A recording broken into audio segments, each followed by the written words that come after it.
Yeah, baby, we got stairs. Woo. All right, let's go.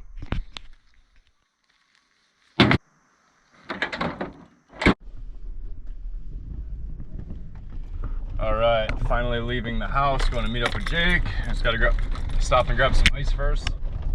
But another one of those lazy days where I don't exactly feel like going out, but it should be pretty fun. I'm not super tired, I just kind of got a lot going on, building the house still and working a lot, but super stoked to go shoot some fish. And one of my favorite quotes is, do what others won't today so you can do what others can't tomorrow. And not that it's really about comparing yourself to anybody else, but it's just a reminder that showing up is really where you're going to see the progress in the long run. So when you're lazy, you don't feel like doing something, but you know you should probably just do it. So really what I'm saying is discipline gives you kind of a sense of freedom and control over your life that helps you lead a better and happier life overall. That's choosing to do the things that you don't really want to do, but you know benefit you, like eating better and sleeping better and putting your phone down and training when you don't want to and taking care of your physical and mental health. And I'm not trying to come from a holier than thou place. I have these issues too. I'm working on these things all the time, but I just know how important they are, and just to show up for myself whenever I can. I don't know, food for thought. And now that I've been on the road for a few minutes, I'm starting to feel a little bit more clear-headed and motivated. I'm getting super psyched to get out there today. It's a beautiful day out. The water should be pretty calm, although it's a little bit windy up there apparently, so we'll hope for the best. It might be a little bit annoying, but you know, I'm really excited to just go float around, take some drops, and get some practice in today. Let's get right into the water. Yoo! Just look at how lovely and calm this water is. Don't worry, that will change later. So let me load this gun and we're gonna go for a bit of a swim and get out to our hunting grounds for today. Then on our kick out, we saw quite a bit of life moving at the bottom, so I decided to take a drop for my first one of the day here, and cruising down to, I believe, 58 feet if I remember right, and this nice school moves through, including that big old uhu, and I'm going to settle into these boulders. But first I have to look for the flasher that I threw, and I couldn't find it. There it is. So kind of botched my first one of the day, but not a big deal. I'm just here relaxing, trying to get warmed up and see what the fish are doing. I'm trying to be super calm, so the fish seem pretty chill. They're checking me out, and I see a lot of life moving around, just nothing super exciting. It's a little bit murky out there, but I'm not looking to shoot anything, just getting warmed up and taking in the scenery. That's enough, heading out, moving on. And then a few minutes later, we come across this beautiful golden queen Nui, and then Jake takes his first drop of the day and comes up with a huge invasive roy. Stop. Yeah, I saw it from the surface. I was like, that's the biggest roy I've ever seen.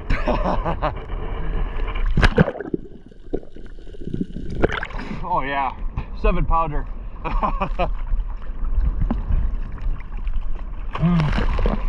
Wow. What a unit. Leave him out, right? Tag.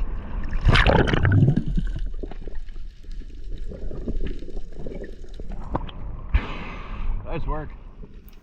So then right after that, we got in this heavy current zone where it was just almost impossible to try to pick your landing. So we're still about in the mid 50s in as far as depth, and we're just taking blind drops, and we're kind of just succumbing to wherever the current pushes us. So it's really bouldery, almost too bouldery. I can't really see too well right here. I'm just trying to relax as much as I can, keep my head down, dust and grunt. But I don't really see anything except for a few moo in the background, but they are not interested. I'm not seeing anything else here. So as usual, I'm just going to take a peek behind me and see what's there. And that's where all the fish are. Tons of fish back there, just nothing I'm interested in. So I'm going to bail on this one and try them again. But in the meantime, we're going to gut this roy up and see if some of that chum is going to help. But unfortunately, the current just whips that chum out away from us, and we don't see it again. And unfortunately, that current is pushing so strong that we really can't relax much on the surface. And after every drop, we get pushed so far down the coast that we can't really figure out what's going on in any particular area. So we're just hoping for a bunch of luck here, and it's a completely different hunting strategy. So we're starting fresh on every dive, and this is a cool spot because look how big those collae are. I've hardly ever seen them bigger than that. They gotta be 10 inches across, and I think about shooting them actually because they are really good eating, but that's not really what I'm after today. And take one more peek around, and there's some good fish out, just not what I'm looking for. So I'm gonna head back up and battle this current again. And on Jake's next drop, this super cool eagle ray rolls through, but I got to keep my eyes on Jake, so I can't swim after him. So I'm gonna take my next drop down here after him, and I find a little bit better spot to land. Just fortunately, I got blown into the right area. There's that big old fat uhu that rolls by, and these guys are probably anywhere between 5 and 8 pounds, and I do consider that for a second, but uhus are just so good for the reef, and I don't really want to take another one off there. I kind of over harvested them early in my career and got to make up for it now. So instead, I'm going to start targeting some invasives. And there's a nice ta'ape right there. He's not huge, but do the reef some good, get some practice in. And now I'm in a spot where I can afford to shoot without damaging my spear tip off a rock. So I'll wait for the right shot here, and he gives it to me. But that little tiny fish whips my spear around this rock, and as I go to dig it out, it just wedges between the two rocks, and I give it a couple hard tugs. I can't get it to come out. I don't feel like chasing it down, and I don't feel like letting my reel out and dealing with it on the surface. So I just drop my gun, and I have Jake go pick it up for me. Thanks, Jake.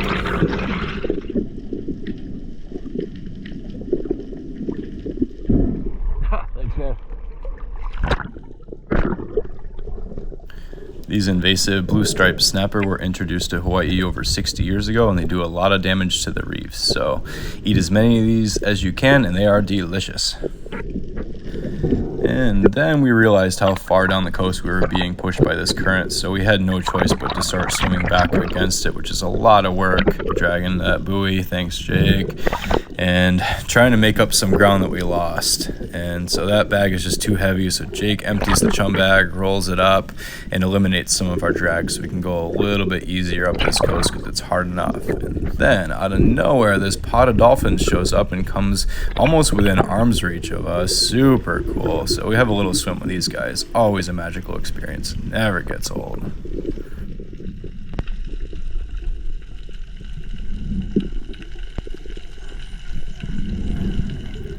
And then even more of the pod shows up, and apparently we get greeted by the whole family because every couple minutes a different wave would come through, and this probably happened for over 10 minutes. Just super awesome.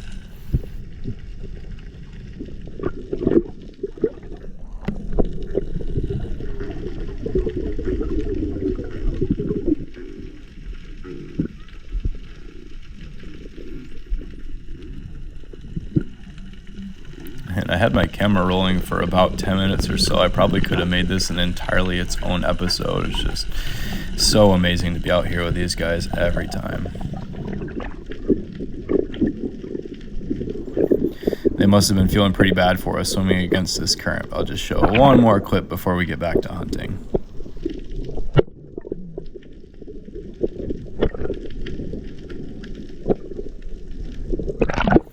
But we still have a bit of a swim to go before we're out of this current zone, so we got to keep our head down and just keep hauling.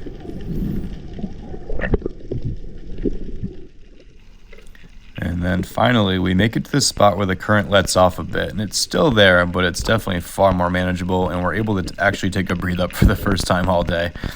And I see this table boss from the surface, so I wanted to see if he would come in with some scratches and grunts, and he comes right in. He's a pretty decent size. I'm just waiting for him to give me the right shot so I don't smash the rocks here. I know he's going to stick around, and right there he gives it to me. A little bit of a quartering away shot, and I hit him a little bit low, but I can see the flopper opened up in his belly. It's going to be a plenty good holding shot so I can put some pressure on him and haul him up. Super stoked on that guy.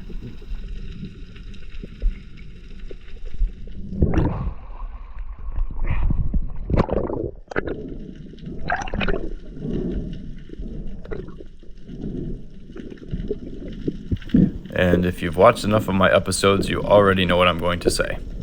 Yep, one of the most underrated fish on the reef.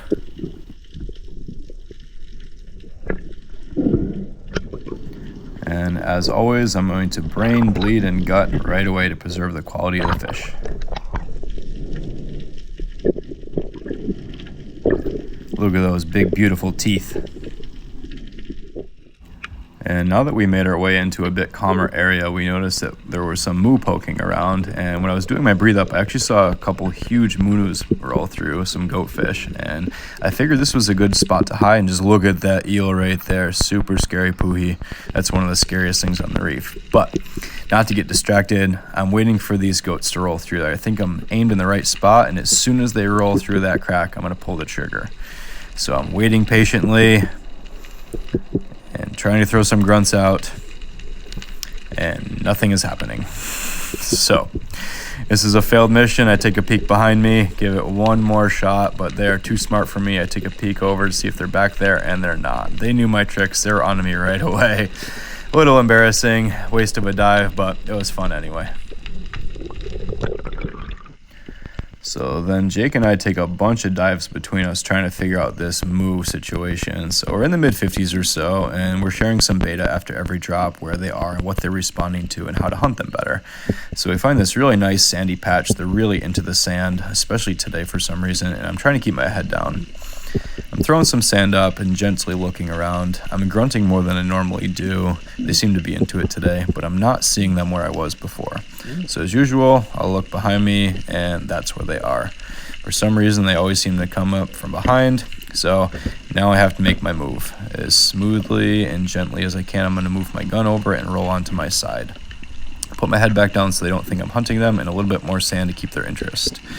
Now, this is costing me a lot of energy to move around like this, but it's not super deep, so I can manage it. And this is my favorite hunting style, so it's really fun for me to guado across the rocks like this.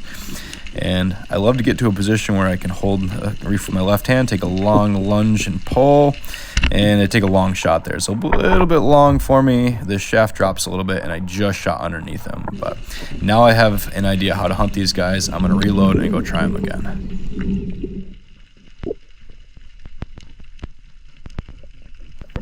And I'm not quite sure why, but when you throw a spoon, it does spook the moo. But when you throw the flasher, it drops slower, and that does seem to bring them in. So I threw my flasher, I picked it up on the reef, and I'm in more or less the same spot, just a little different angle. And there are moo already coming in.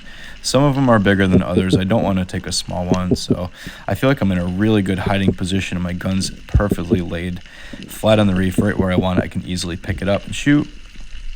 That guy seems to come in, but he's a little bit wary, and he heads away from me. Now, I probably have an opportunity on that smaller one, but that's not the one I want. I want the bigger one in the back.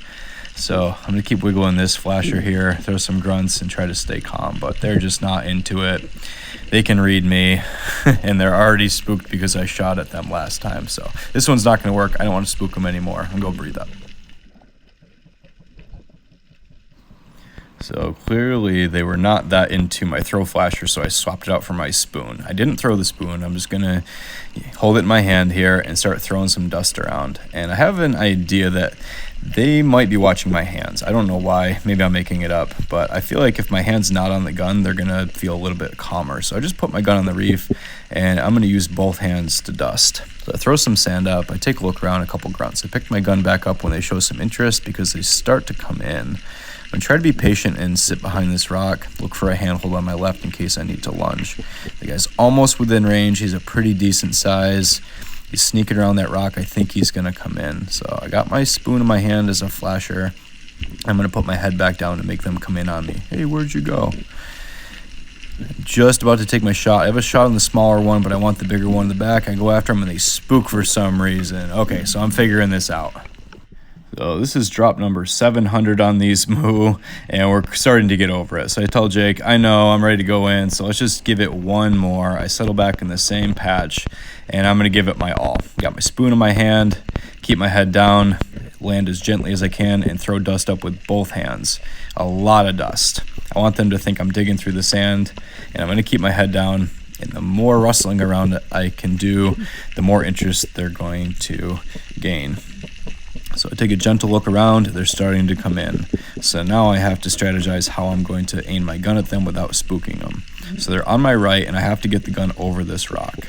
Without spooking, I'm going to keep it really low, gently, just follow the contour of the rock and put it back down so I can hide it behind that other rock. They're starting to come in already. He's going to give me the shot here. I'm not quite feeling it, so I'm going to wait for him to turn just like that. And I hit him center body, so I take no chances. I know it's a good shot. I know I flossed him. He goes for a run. I want to unloop him here, and I'm going to haul this guy up. Yeah, super stoked. Finally.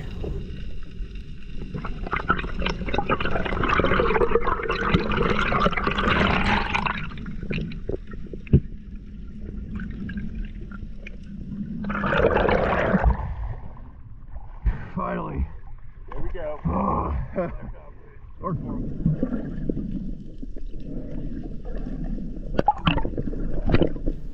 One of the tastiest and most prized fish on the reef, and he's not my biggest, but I'm always stoked to get one in the 3-pound range. All right. Finally. All right, that's what I wanted today. I'm ready to head it in. I'm freezing. All right, sounds good, man.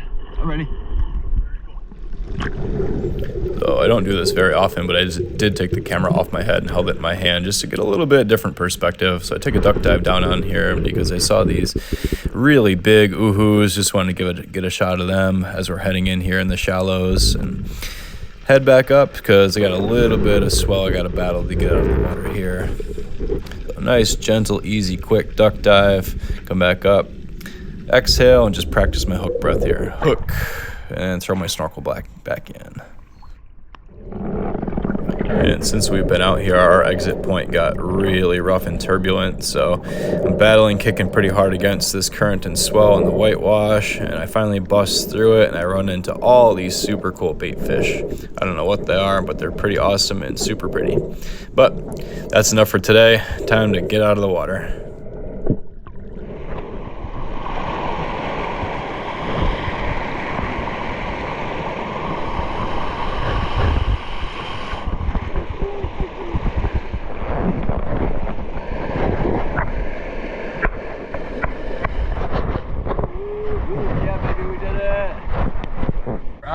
We're back in the truck. We shot some fish, had to work for it today.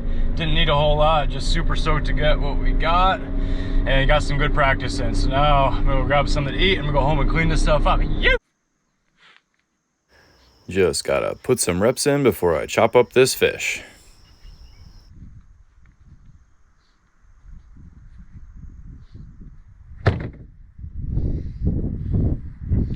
Alright, so now that I got my 100 reps in this morning, I'm ready to chop this fish up.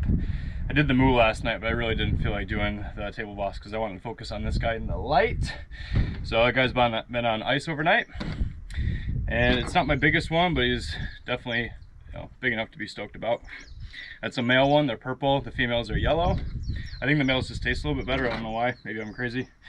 And I'd say the meat is somewhere between like uhu and goatfish. I don't know, I think they're probably the most underrated fish on the reef. So they're a little bit tough to fillet just because they're so slimy, but the scales are a little bit tough too. I try to position the blade behind the scales so we don't have to cut through them, right behind the pec fin and angling towards the head.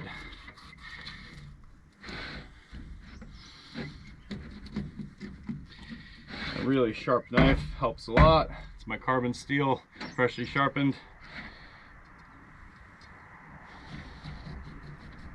Follow the top ridge of the back, push the blade through the bottom, comes out the other side.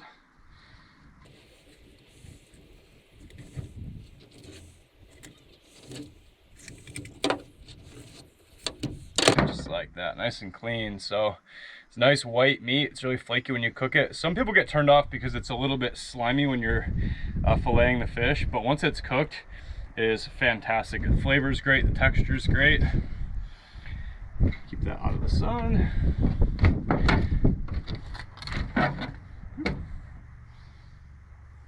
It's going on the ground anyway.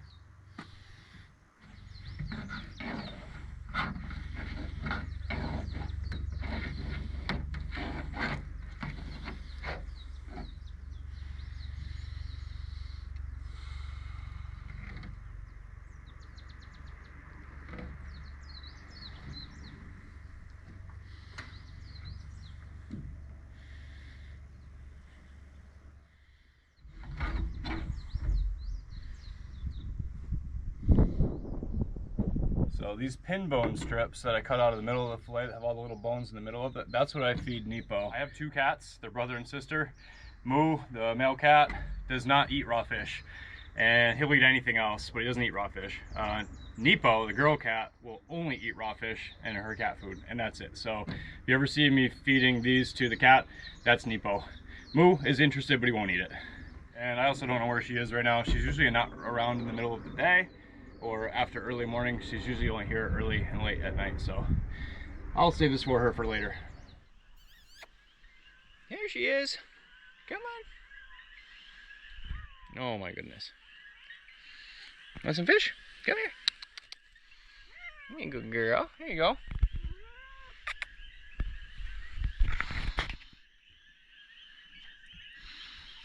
Yeah.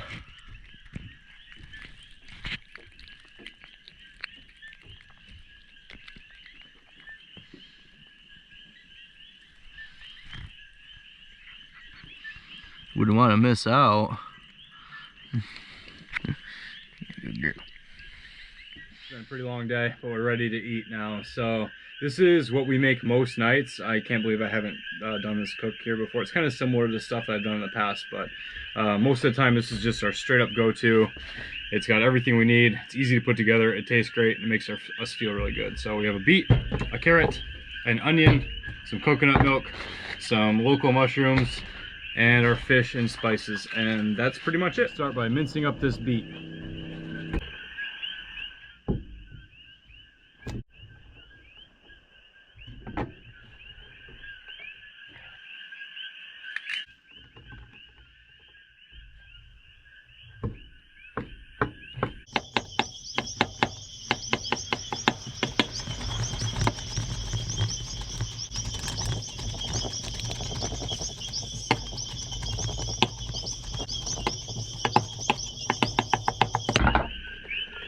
Oh yeah, and of course I forgot garlic.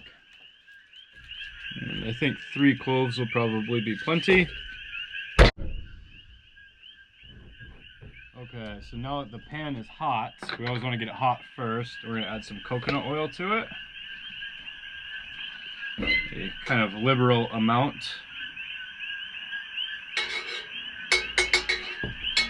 And we're going to let that heat up for a minute, and then we throw everything in there together except for the garlic, coconut milk, and the fish. Those go last. All right, everything in. Beet, carrot, onion, and mushrooms. These all cook together until they're as close as they can get to burnt without burning. It's gonna take a little while. All right, this has been going forever and ever, and it's starting to get pretty cooked down. It smells really good, so now we're gonna add the garlic and a bunch of shoyu.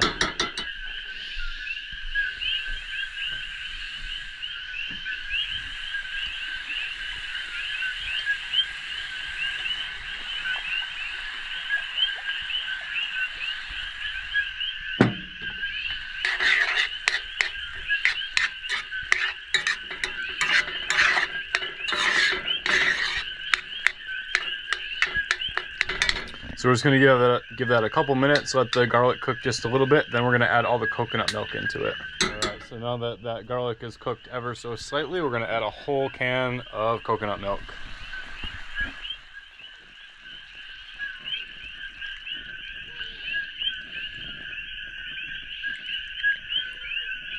And then we can add all our spices in, and then we do the fish last. All right, let's start with garlic salt, because we can use more salt and garlic, even though there's plenty in there already.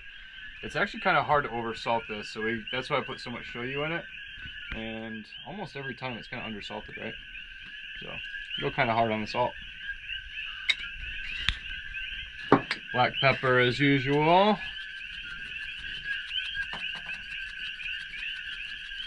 We like lots of black pepper too.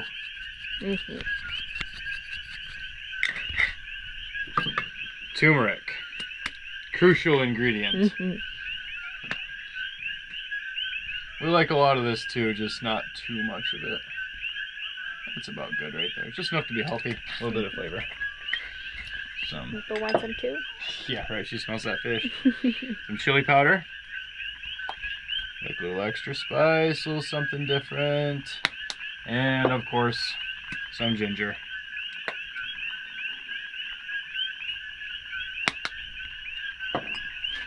Mix it all together. We're gonna add a little bit of thyme to it in a second. We're ripening our garden beds going, so these aren't planted yet, but they're still doing really well. We're just gonna strip out a bit of thyme. That should be plenty, and we'll throw it in there. Bam! Or whatever they say. Give that a good mix in. And we're just gonna let this all cook together for a few minutes, maybe about 5 to 7 minutes, and then we'll throw that fish in there, but I gotta cut it up first. Alright, here's that lovely table boss.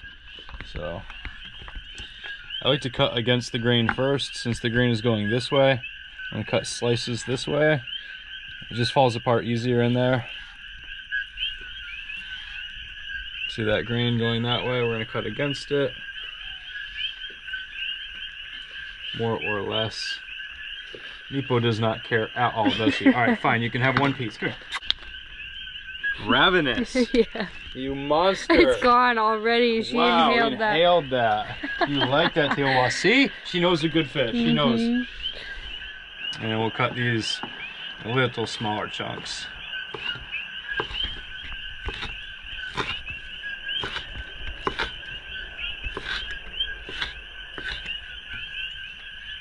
Alright. Oh yeah, we're ready for fish. Just the whole table boss. We never don't finish this, so it doesn't really matter what we put in here, we'll eat all of it. It doesn't matter how full this pan is. Doesn't matter. We'll mix this together, and as soon as that fish is cooked, we're done and we eat. We'll let it sit. Fish is cooked, just barely. We don't want to overcook it. We're going to shut that off. Grab something so I don't burn my hand again. And let this cool down.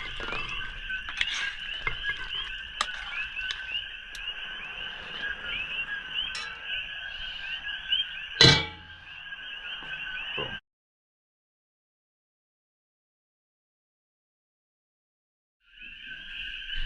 All right, here we go again. We eat this, what, probably 4 or 5 nights a week? I would say so, when we're too tired to be creative. Yeah, she usually just chops all the veggies up, and then I come down, chop the fish up, and mix it all together. So between the two of us, it's really no big deal. Yeah. It's pretty easy. We both feel like we got away with something, so that's that's always a good mark. Yeah. It tastes great, it feels really good in your body, and it's super simple to put together. And we mix it up a little bit here and there. You know, we'll throw broccoli in there, or you know, mix up different vegetables, and we throw ube or sweet potato occasionally. And any type of fish works, so it doesn't matter. Sometimes we put lobster broth in there, or taco broth in there, so right? Or both of them together. But yeah, the basics are always, they just always work.